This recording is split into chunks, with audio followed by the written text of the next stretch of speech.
All right, we're calling this short, don't use fuel tank liner. So this is out of my 1970 Datsun 521 pickup truck.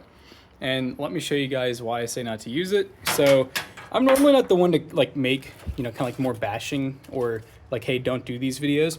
But this is the inside of my fuel tank. This is fuel tank liner.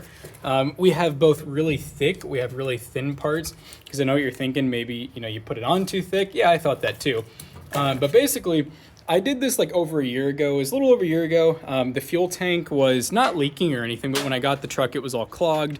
I was not getting any fuel to the front of the truck. So naturally, of course, I dropped the fuel tank, really cleaned it out. And I mean, I got it like sparkling clean on the inside.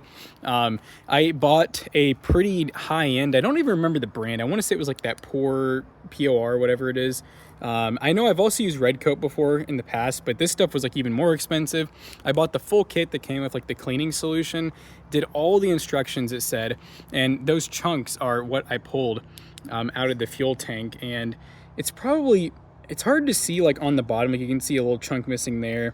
I have been running rocks through this, which I'll show you how that works in a second. But yeah, long story short is I was getting multiple spots where this stuff was coming up, and the reason I figured out was I needed to replace my little sending unit that shows how much fuel you have, and that goes right in here. And I noticed that it was like the little flap was getting caught on something. I was like, huh, what is that? And so I got pliers out and I started pulling, and I was like, holy crap.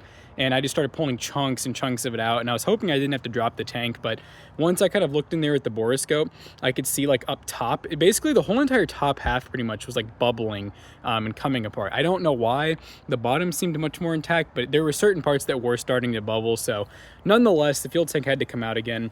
And yeah, I'm a little bit annoyed because honestly, the whole inside of the tank looks like this. Like if you see how perfect this metal is minus the paint, it is very clean. There was not really any pock marks. Like the truck was taken pretty good care of, so I did not need to coat it. I just kind of thought that was something like you should do, and I've done it in a couple of my other vehicles. But now in the future, I don't know, I'm going to question it. I looked at some forums and other people have had the same issues. So what we're doing right now is we just picked up some Yardway gravel.